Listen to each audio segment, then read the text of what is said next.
But why do people say things like upset or angry? When someone says how they feel, they're not always upset or angry. Well, what were you feeling?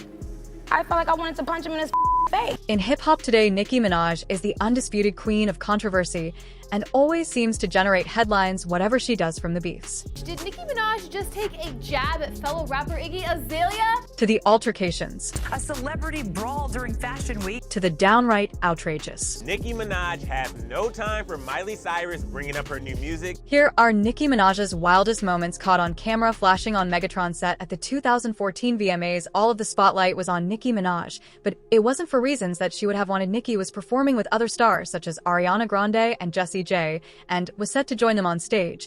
But Nicki was already wearing her Anaconda outfit, and this did not go well with what Ariana and Jessie were wearing, so Nicki changed clothes quickly before returning to the stage. However, things didn't go as planned, as Nicki recalled on Ellen. So I was like, I have to put on a black dress really quickly. And sure enough, we didn't have like a real quick change right there. So it was literally my whole team just standing there holding curtains around me, and it was pitch black. I couldn't see anything. And right before it was time for me to walk out, they went to zip it up, and right there, I thought I died. Nicki could be seen clinging onto her clothes for dear life. Had the dress fallen down, Nicki would have been laid bare in her birthday suit in front of thousands of people. I didn't have any underwear on, like no underwear, no bra, because I had just taken off the Anaconda outfit. So I was butt-ass naked. So Nicki had to do a number of things at the same time. She had to walk on stage, perform, and then someone keep all of your clothing back up on her. Nicki escaped a wardrobe malfunction by the skin of her teeth. But in 2018, at the Made in America Festival in Philadelphia, she would not be so lucky. Her outfit was too tight, and there were numerous nip slips throughout her performance. On a video on Twitter, she joked, "You know what, let's go at it. They all saw my nipples at least 50 times tonight." And in 2022, something similar would happen again, except this time around she was not in front of her fans, but at the New York Met Gala she was wearing a black gown designed by Burberry's Riccardo Tisci, and the gown sadly did not have the right cup sides, so her boobs kept popping out again. But in true Nicki fashion, she did not seem embarrassed by what happened. In fact, she joked, "Enjoy these, because you won't ever see them again." These wardrobe malfunctions caused some controversy, but nowhere near as much about what I'm going to talk about next. Exorcism Grammy performance. At the 2012 Grammys, the stage was set for Nicki to make a transition in her career year. She was seen mainly as a rapper, but was desperately seeking to be seen among pop artists like Lady Gaga, Katy Perry, and Beyoncé. She wanted her performance to be memorable, but this was memorable in both good and bad ways. During this performance, she is clearly paying homage to Madonna, an artist who used a lot of Christian imagery in her song. Like a prayer, the performance starts with her in the confession booth and is rapping to a Catholic priest. Then it jumps to the big screen where the same priest is performing an exorcism in a family home. The mother is worried about her child being possessed, and the daughter is Nicki. She climbs onto the ceiling, and the priest asks her name, to which she replies Roman, which is one of Nicki's alter egos. We then cut back to the stage where Nicki is singing in her mock English accent while she is chained to a wall. She then raps. While monks dressed in robes start dancing, she is suddenly free from her hackles. So she walks downstairs and performs. Then a choir sings, "Come all ye faithful." The priest at the confession comes out and is now wearing robes. He is now performing an exorcism on Nicki. Nicki is lifted into the sky, and the unfortunate close-up shows the strings being used to hoist Nicki up. As you can imagine, the song drew controversy from religious groups. The Catholic League released a statement that said perhaps the most vulgar part was the sexual statement that showed a scantily clad female dancer stretching backwards while an altar boy knelt between her legs in prayer. Finally, "Come all ye faithful" was sung while a man posing as a bishop walked on stage. Minaj was shown levitating. The statement went on to say none of this was by accident, and all of it was approved by the Recording Academy, which puts on the Grammys. Whether Minaj is possessed is surely an open question, but what is not in doubt is the irresponsibility of the Recording Academy. Never would they allow an artist to insult Judaism or Islam. The creative director of the performance has since come out and defended the performance and said there were no crosses, there were no religious symbols. "We made sure we were very respectable." The bishop was a symbolic figurehead. He was not intended in a negative light, but in a position of authority, and it's important to note that Nicki is a Christian and was not intending to mock her faith. The director said, "As far as the theatrical matic performance, it's entertainment. If you're going to rise up about a performance that is not literal or harming from two people that are believers, then we need to see that anger being used to make a change." It was one of Nicki's earliest brushes with controversy, and there were many of these yet to come. Kissing Meek Mill. Nicki and Meek Mill had quite a complicated relationship, to say the very least. In the beginning, Meek did not hold back when expressing his interest in Nicki, even tweeted in 2010, #Megalis 2 get it Nicki Minaj before somebody else do the thirst tweets continue, and by 2013 Nicki was asked to feature on one of Meek Mill's tracks for his Dream Chasers 3 mixtape, and Meek probably had ulterior motives in mind, but by December 2014 Nicki would insist that they were friends. So is it going down or not? We're friends. We're friends. He's dope. Shout out. However, it wasn't long before the thing that everyone speculated about was finally out in the open. A month later, this selfie appeared on Nicki's Instagram. Then a selfie appeared of Meek giving Nicki a kiss. Then when Nicki announced her Pink Print tour in 2015, Meek Mill was coincidentally a supporting act. This led to many times when they were performing on stage, and often at times things got a little frisky, the love between the two was very much out in the open. Meek bought her a diamond ring, leading many people to believe that he had put a ring on it. However, this turned out to not be true, but there may be another reason why their relationship was so public. Nicki was receiving an email from her ex-boyfriend and rapper Safari Scaff Beezy Samuels, who was asking for unpaid royalties. Perhaps Nicki was trying to make him jealous. Too. Nicki tweeted, "My man asked him to stop emailing me. I also asked him several times. This man can't move on. It's really sad. I have the emails to prove it." And clearly things weren't going well between Nicki and Meek either. An insider told E! News they were fighting on and off for a little while about a few topics that upset Nicki. They had a bigger fight, and then called it quits. There have also been allegations that Meek Mill was abusive to her as well, and in January 2017 Nicki went on to Twitter to confirm that she was now single. To confirm, "Yes, I am single, focusing on my work and looking forward to sharing it with you guys really soon. Have a blessed New Year. Love you." In the 2018 song Barbie Dream, she raps, "Meek still be in my DMs, I'll be having to duck him." And while rapping that line live once, she said, "I could tell you secrets, but I won't, because being a bitter is what I don't." Brawl with Cardi B. Cardi B once idolized Nicki, and the two of them could have been the best of friends, but somewhere along the way these two fell out, and there was only room for one Queen Bee.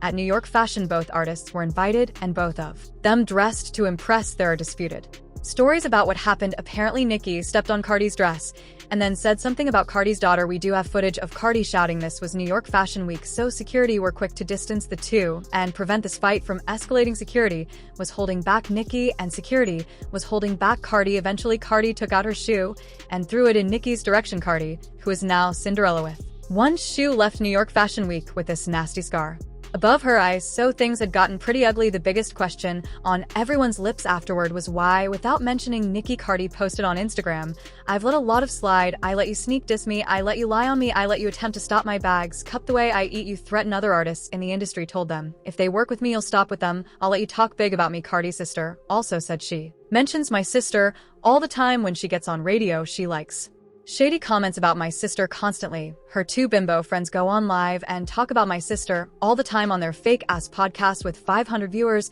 but I can't say nothing for that's my family. You can. These comments force Nicki to respond, who said, "You're not controlling your family. When there's thing I'm on stage looking like a crackhead, are we going to be civilized and mature and tell everyone around us to relax or not?" Yesterday, or whatever, the sister was just saying some more really rude things about me. Lies. So should I just not defend myself ever? And specifically on the incident at New York Fashion Week, she said, "There's no way I can lie about it, because I guarantee that there's surveillance footage in the building where the assault took place. I had my cameraman there, and the bruise above Cardi's, I may have come from Nicki's friend Raw Ollie." Nicki said Raw Ollie really beat Cardi's ass bad, like really bad. "You went home and told people that security hit you, and we let that lie continue. Because of legal reasons, I told Raw, don't tell anyone you hit her, because I don't want nobody trying to sue me. Because they all come to the person with money. I guess you had to look like a gangster in front of your friends. I get it. Raw beats you so bad that I was mad at Raw. Raw didn't like her attitude, the way she came at me. I told Ross she didn't put her hands on me, but Raw was like, I couldn't take that chance." Clearly Nicki and her friends, and not to be messed with moment with Drake. While Meek Mill and Nicki were officially an item, there have been rumors and speculation that she has been involved with Drake made it no secret that he wanted to date Nicki on the song Miss Me. Drake raps, "I love Nicki Minaj. I told her I'd admit it. I hope one day we get married just to say we did it. And girl, I'm acting serious. I'm with it if you with it, because your verses turn me on and your pants are mighty fitted." In 2010, Nicki performed for the Hot 97 Thanksgiving Thank You concert, and she brought Drake on stage. The two apparently shared a kiss, and Nicki told the audience, "I still got my lipstick on. I know you, New York. Don't be starting something." Drake has since said his affection for Nicki is one-sided. He said, "I saw Nicki for the first time and like literally fell in love. I've always really had a crush on her, always really loved her, and she's always just looked at me as like her little brother." Drake even jokingly tweeted that they were married, and tweeted, "Please refer to at Nicki Minaj as Mrs. Aubrey Drake Graham, and don't stare at her too long. She's finally mine." Nicki jokingly responded with, "Yes, it's true, Drake, and I tied the Not Nicki clarified things and said in an interview, obviously Drake and we've played around so much with the whole marriage thing and stuff like that, so people have come to be kind of intrigued about us. But then Drake said he was serious and said, I don't know if we were really pretending I'd marry Nicki. I think Nicki would be one of the only people that would understand me at the end of all of this and be able to love me by 2013. Drake was a superstar, and Nicki was actually quite annoyed that Drake did not have any features from Young Money, the label Drake started with on this album. Nicki said in an interview, I'm Young Money till the death of me. Drake can do what Drake do, but Nicki Minaj is a whole different person. I think your team is your team. Who gives about trying to be different? I'm always going to want my team to be a part of my project no matter what in some way. But in 2014, they were friends once again, and even looked to be friends with benefit. Drake was no longer dating Rihanna and was once again a single man, and at Hot 97 Summer Jam things got a little hot and heavy. There seems to be some good chemistry between the two on stage, but Drake takes it to another level by lifting her up on stage. Drake would later get a lap dance for the Anaconda video too, but ultimately it looks like Nicki and Drake continue to be friends. But sadly for Drake, without benefits, Miley Cyrus call out. One of Nicki's most infamous moments was when she called out Miley Cyrus. Although it seemed to come out of nowhere, there was actually a lot of tension brewing between the two. On Halloween 2012, Miley posted a photo of herself on Twitter dressed as Nicki with a blonde wig and butt pads. She even directly called her a stupid on Twitter. Then in the 2013 interview with Billboard, Cyrus either intentionally or unintentionally added fuel to the fire by saying, a lot of people wanted to try to make me the white Nicki Minaj. That's not what I'm trying to do. I love hood music, but my talent is as a singer. Both artists shared a mutual producer, Mike Will Made It, who tried to get them in the studio together, but no songs ever surfaced. And Nicki said there was a song that was a possibility, but it didn't work out. A song that did get released is Anaconda, one of Nicki's most celebrated tracks. And bizarrely, Cyrus decided to Photoshop herself as Nicki in the Anaconda video. She then made it her Twitter profile photo. Nicki finally took the bait and said, give me one good reason why Miley made this her Twitter AV. In 2014, the video for Anaconda performs better than Miley's breakthrough single Wrecking Ball on YouTube, and given that the song was more popular, Nicki was slightly irked at not being nominated for Video of the Year category for her song at the 2015 Video Music Awards. And the winner, the VMA, goes to Miley Cyrus. Wrecking Ball. He felt that there was a racial aspect as to why she was not selected for this award. And now, back to this bitch that had a lot to say about me the other day in the press. Miley, what's good? Miley responded with, hey, we're all in this industry. We all do interviews, and we all know how they manipulate.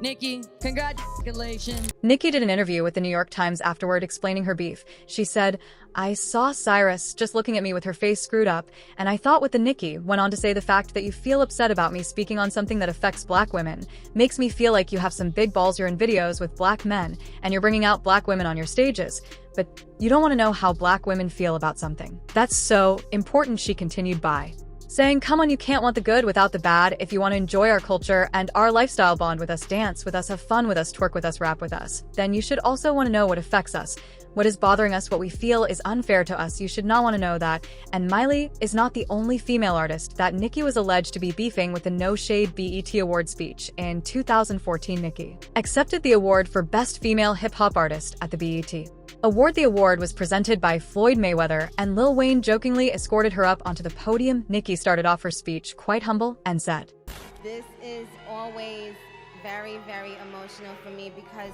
this is my 5th year winning this award, and thank you. She then got into how important her position is as a prominent female rapper. I don't take it for granted. I really don't. I thank God that I've been placed in a position to do something and represent women in a culture that is so male-driven. Jen then plugged her new album, and then the drama began, she says. My point is, what I want the world to know about Nicki Minaj is when you hear Nicki Minaj spit, Nicki Minaj wrote it. She then sarcastically said no. For many people, Nicki was taking shots at Iggy Azalea. It was revealed that Iggy did not write the song Fancy, which is her most popular hit. So surely, it was a jab at her for not writing her own songs. Nicki then paid tribute to Lil Wayne. I used to sit in the studio with Wayne, and I would literally take sometimes 3-4 days to write a verse. And one day he was like, no, you can't be taking all them days to write no verse. You gotta write your verse right here in the studio. And that's why I love him to this day, because it pushed me to push my pen. She then spoke about the importance of BT, which stands for Black Entertainment Television, and I think she is referencing the time in the 1980s when black artists were struggling to get played on MTV. At one time, black people was getting blacked out on the TV. Now they own their own network. This is big. This is different. She didn't thank the people who helped her make her music, but to close off this speech, things took a dark turn. The other day, literally, I didn't tell anybody this. I really thought I was about to die. Like, I was saying my prayers to die. And I didn't even want to call the ambulance because I thought, well, if I call the ambulance, it's going to be on TMZ. This moment led to a moment of clarity. And it made me realize I don't care anymore what anybody got to say. I'ma do me. I'ma do me. Nicki later went on to say that she was not dissing all the time, and this is no different. I will always take a stance on women writing BC I Believe in Us. She also said, I've congratulated Iggy on the success of Fancy publicly. She should be very proud of that. All the women nominated should be proud. Then in an interview with Power 106, Iggy was asked to choose between the music of Nicki and Cardi B, and Iggy chose Cardi again. The media twisted this to Iggy dissing Nicki, to which Iggy jumped on social media to say, I can like whatever music I want. A song is a song. I'm not part of y'all weirdo LOL wars. Iggy even complimented Nicki to say Super Freaky Girl is a really well-written song, like it's constructed to be a hit, and it's big sounding. So it looks when Nicki said no shade, she genuinely meant no shade. Flirting with Michael B. Jordan, one of the most defining characteristics about Nicki is that she has no filter and will say whatever she wants, and a great example of this happened at the People's Choice Awards in Los Angeles. While accepting the People's Choice Award, she decided to thank a few people and deliver some shoutouts. She said, I want to thank everyone who was on the album, every featured artist ever, every producer, everyone that helped this album happen for me, but most importantly, my amazing fame. You guys are so epic. I cannot imagine my life without you. I love you to pieces, and I cannot wait to see you guys on tour. But as well as thanking some of the people she worked with, she tried to shoot her shot with an upcoming movie star. And shout out to Donatella Versace for custom making this outfit for me. And shout out to Michael B. Jordan, because he's gonna be taking it off of me tonight. Jimmy Fallon, who is standing behind her, erupts into fits of laughter. Unlike Drake or Meek Mill, there are no rumors, speculation, and background to where these comments came from. There is no romantic history between the two at all, but Nicki was clearly trying to change that, and you gotta admire her confidence. By shooting her shot on camera in front of thousands of people, Nicki is the one person on earth who you could not accuse of being too shy. When asked later why she said this, her simple answer was, I was watching Black Panther last night, so like he was just happened to be fresh in my mind. The only other public communication between the two came in 2021. Jordan released his own rum brand, which he named Jovra, which is a celebration of slavery emancipation in Trinidad and Tobago. Jordan was seen as appropriating this culture, but he listened to the online criticism and decided to change the name. Nicki, who is today the Heritage, spoke on the matter and said, I'm sure MBJ didn't intentionally do anything he thought Caribbean PPL would find offensive, but now that you are aware, change the name and continue to flourish and prosper. But if you're looking for any raunchy details of Jordan and Nicki getting together, I'm afraid I'm gonna have to disappoint you. I suppose you can't blame Nicki for trying. Thank you so much for watching. Please click on some of the videos you see in front of you now.